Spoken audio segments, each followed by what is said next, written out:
Cooper lost everything. He lost his fame, influence, career, family, and honor for doing the right thing. To make ends meet, he became an entertainer for kids' birthday parties, dressed up as a cowboy. On October 23, 2077, the nuclear bombs fell. Howard watches as all his fears come true. The Fallout series takes place more than 200 years into the future, and Cooper Howard is transformed into a shadow of what he once was, although he still has moments where he remembers of his life as a man. The Ghoul has consumed everything the man once was. Now he is nothing more than a monster. How does a protector, a soldier who fought all his life, become what he once fought against? When the bombs fell, the actor's mask that Cooper Howard wore fell. The protector was gone. All that remained was the killer. The violence he once used as justification to protect others, he now uses to kill. When Lucy meets the Ghoul, he tells her that they are more similar than they appear, which isn't completely inaccurate because Lucy's life is a reflection of Cooper's. Lucy was born within an illusion of a perfect world. She sees herself as a heroine who must stop her father to save the people. For Howard, salvation is no longer possible. Lucy just hasn't figured that out yet. Cooper is the hero who lived long enough to become everything he hated, and Lucy seems destined to be the same. Why does this story sound so familiar? You either die a hero, or you live long enough to see yourself become the villain. I did everything they told me to. The story of the hero turned villain has been repeated throughout human mythology. This archetype originates from the Epic of Gilgamesh. Being over 4,000 years old, it is one of the oldest tales in human history. Gilgamesh was a king, admired and feared in equal measure. He created and destroyed as he wished, like a god who ruled man without compassion. Gilgamesh was uncontrollable by the gods of heaven, so they decided to create another version of Gilgamesh, named Enkidu, his twin, but more human, with feelings, empathy, and love for all things. When Gilgamesh met him, he saw in his doppelganger someone equally powerful, but with faculties that he lacked. Thus, the cruel king began to change and turned into a protector of his people. Gilgamesh, together with Enkidu, defeated many monsters and dangers to protect the people. Together, they were invincible, but arrogance soon began to blind the king again, and the gods decided to punish him by taking away his twin. The gods killed Enkidu, breaking the king's heart and taking away the only thing that made him human. Gilgamesh felt fear for the first time, fear for his mortality, that at any moment he could die. And so the king went on a journey to find immortality. Gilgamesh spent years searching for the secret of immortality, but only learned that living forever could be a more cruel punishment than death. The king returns home with the understanding and acceptance that everything must end. He lived on ruling over his kingdom, but as a different man who had accepted the inevitable. Gilgamesh is the king who lived long enough to transcend from being a cruel king to a compassionate king. Someone who starts evil can become good, and so can the opposite happen. Howard is the hero who lives long enough to become the monster that never dies. Immortality has robbed Cooper of the chance to truly live. He has lost his humanity. Now Howard fulfills the role of a mentor, and Lucy is following in his footsteps, transforming from a heroine into possibly the greatest threat in the Wasteland. When knowledge is too cruel and real for some, it doesn't free them. It turns them into the worst version of themselves. The shadow takes control of their lives, and what they once were ceases to exist forever.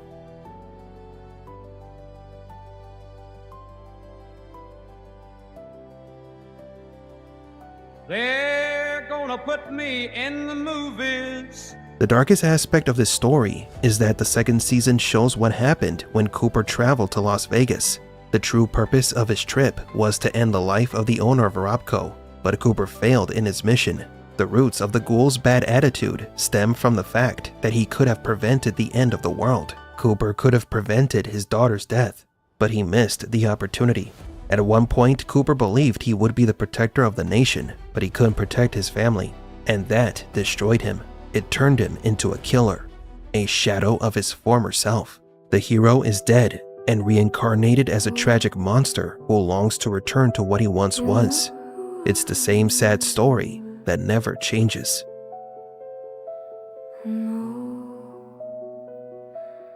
Saturday, October 23rd, 2077 was the date of the end of the world, the arrival of the nuclear holocaust that all feared.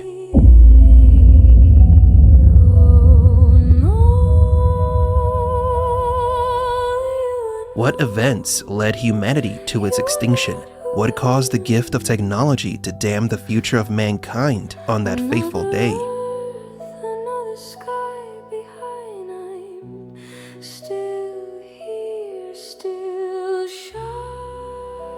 The Great War began long before the bombs were detonated.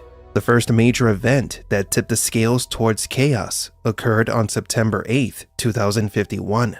An economic crisis forced the United States to invade its southern neighboring country of Mexico, seizing the country's oil reserves and causing a major geopolitical instability that private companies like Vaultec, Robco, Repcon Aerospace, and Big MT took advantage of to increase their capital with military defense contracts.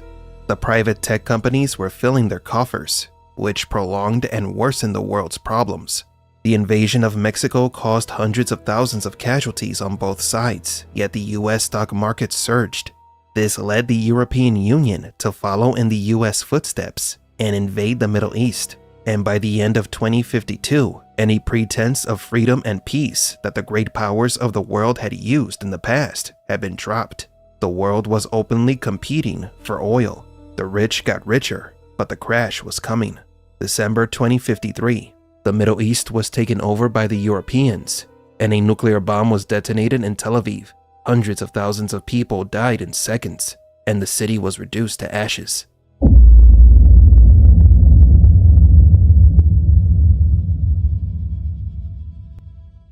The destruction of the Israeli capital was the first time nukes had been used since World War II. The world was reminded that nuclear bombs still existed, and soon, the world would be consumed by the chaos that had been unleashed. The destruction of Tel Aviv plunged the planet into a state of paranoia never seen before, further boosting the production of military-grade weapons and underground bunkers. Now that right there is Vault 4's 3-foot thick lead casing, strong enough to keep out the rads and the reds. While the fear of a nuclear fallout gripped the world, the spreading of an old virus added to the list of crises that further benefited private companies. Westech was hired by the US government to develop a cure for the new plague pandemic. Conspiracy theorists believe that the virus was created by Westech themselves to later sell the cure to the government. Many people died during the pandemic, and Westech profited and grew into one of the most highly valued companies on the market. Back to the Europeans. The invasion of the Middle East did not yield the results they expected. The issues around the world and the subsequent nuclear drops led to the collapse of the United Nations and sparked civil wars. By February 2060, the world was in all-out chaos. The invasions proved non-beneficial for the populations. Only the power and money-hungry corporations gained something out of the world's suffering. Then, 6 years later, wars, epidemics, and famines led to the point of no return, and one nation took the opportunity to seize everything. China launched a full-scale invasion of Alaska to take control of its resources, in what they considered to be a necessary move to ensure their survival. However, the United States foresaw this attack and was prepared for it. The US allies and Canada sent troops to help protect Alaska's oil facilities, bravely intercepting the Chinese army. As the world teetered on the brink of annihilation, Vaultec, Westech, Robco, and other companies conspired to maintain power after the possible end of civilization. There's a lot of earning potential with the end of the world. How can you guarantee results? By dropping the bomb ourselves. The militarization of Canada by the United States was seen by many as an appropriation. This sparked a new rebellion that led to the sabotage of the Alaskan oil pipelines, which ultimately forced the United States to annex Canadian territories and take complete control of Canada's troops. By 2070, the United States had claimed Canada as its own, and by 2077, after years of conflict, the US expelled China from the Alaskan territory. It was a short-lived victory, as China was plotting its retaliation. The US president's advisors warned that a nuclear war was imminent. There were no resources left in the world, Oil had run out, as had many important metals and minerals. The overall collapse of the world was unavoidable. There were no more countries left to invade and pillage. No markets were sustainable, and resources were running out. The executives of the large tech companies knew this, and together with the leaders of the United States, they devised a plan on how they could maintain control after the end of the world. These companies concluded that the only way to preserve their dominance was to destroy civilization and build a new world from its ashes. To provoke a nuclear holocaust before China or another country caused it, to ensure the destruction of the world, but on their terms. A world with fewer people means less competition and sufficient resources. The solution to overpopulation was to destroy the population. How can you guarantee results? By dropping the bomb ourselves. Saturday, October 23rd, 2077, was the date of the end of the world. The fears that had suffocated humanity were realized.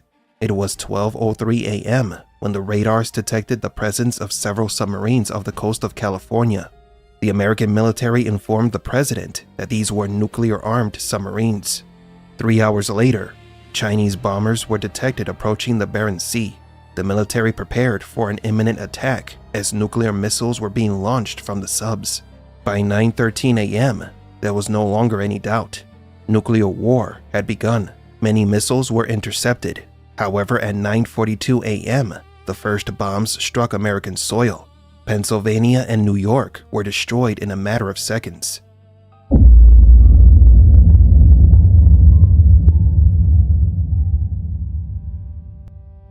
In retaliation, the United States and its allies launched their nuclear bombs. Missiles were striking the world's major cities within minutes. The entire world launched its bombs, and the world burned. The nuclear catastrophe lasted 2 hours. 2 hours that felt like 2,000 years that destroyed everything. The world was sacrificed so that greedy and powerful executives could live. It remains unclear whether the tech companies like Vault-Tec only took advantage of China's attacks on the US, or if it was all planned out by the rich executives. The story of humanity's last great war in Fallout reminds us why maintaining control leads the system to consume and destroy those who are a part of it. What if there was a place with all the zip of Nuka-Cola? What if this soft drink company were responsible for the nuclear fallout? What happens when a man creates the most addictive soft drink in history to achieve his selfish goal? John Caleb Braberton was a chemist living in Massachusetts. He dreamed of leaving his hometown to create his own company. Inspired by the history of early soft drink inventors, John decided to create the best soft drink of all, one that would be enjoyed by both children and adults. The chemist thought that if he managed to invent the best soft drink that captured the perfect flavor, it would be revolutionary. That's when John began his research for the perfect flavor for his drink. It is said that John spent 2 years working every day, testing different flavors of his soft drink. Some people mocked him, others saw potential in the drink. During that time, John discovered something that would forever change his business model. This inventor understood that perhaps it wasn't necessary to create a better tasting drink, but rather a more addictive one.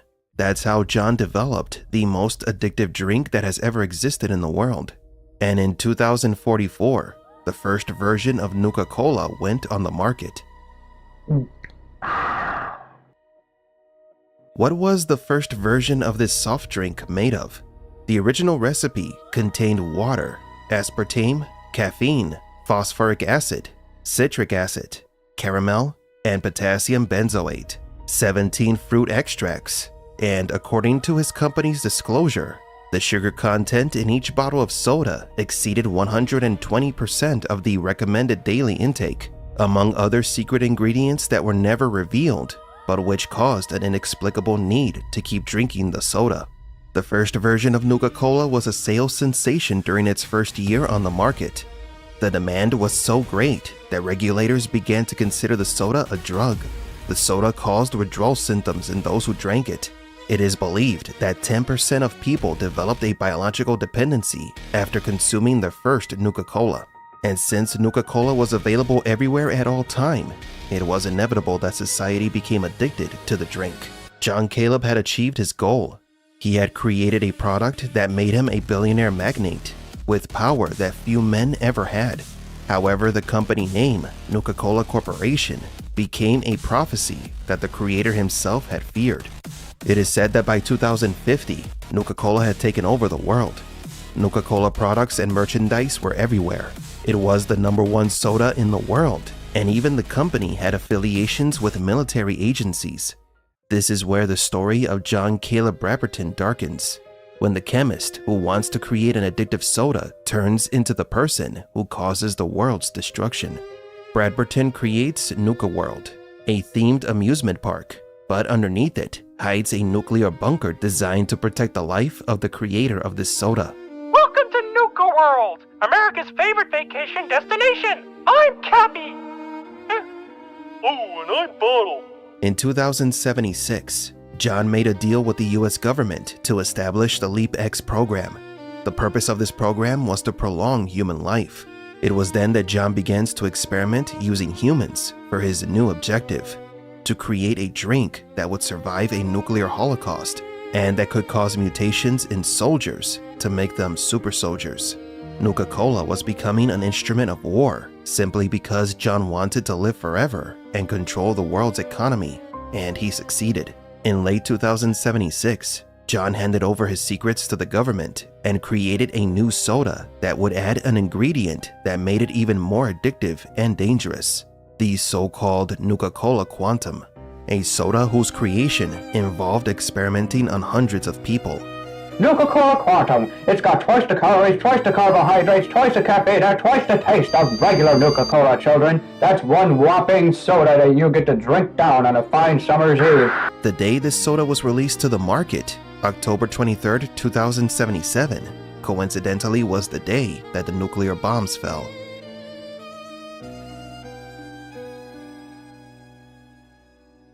The story of Fallout begins with the world in ruins. But with this soft drink still available everywhere, it's a common source of food for the people of the Wasteland, and is believed to be responsible for the mutants and monsters that roam this world, such as the ghouls, who could simply be addicts of this soda whose bodies mutated over time. But there is something darker about Nuka-Cola. If you paid attention to the games or the series, the currency used in the Wasteland is Nuka-Cola bottle caps. Rare metals, paper, money, they're all worthless. The only currency that exists is soda bottle caps, the only thing that survived the apocalypse. But why? For a long time it's been said that the reason the caps are so valuable is that they are limited and that they just work. But that doesn't explain the rapid collapse of normal currency, the almost immediate transition from dollars to bottle caps. Everything points to a sudden and forced change after the atomic bombs, in which Nuka-Cola automatically became the world's new economic system. So who would benefit the most from their soda bottle caps becoming the main currency in the post-apocalyptic world?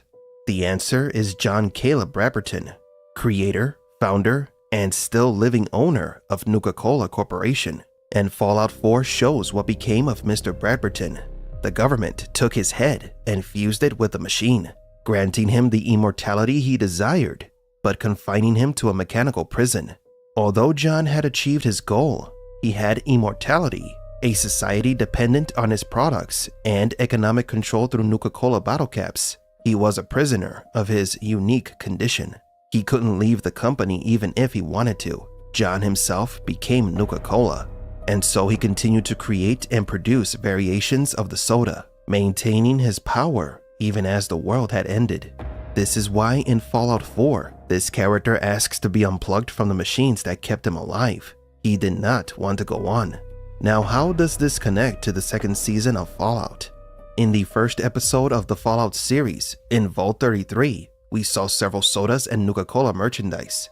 Then in episode 5, 2 sodas appear on a table, and in episode 7, we see Nuka-Colas being distributed to the soldiers as part of their rations. Since Nuka-Cola and its creator are key elements of the Fallout series, it's only a matter of time before we see John in the show. We haven't yet had any hints of Nuka World or the project that led to the man's immortality, nor have we gotten an explanation of what caused the nuclear fallout.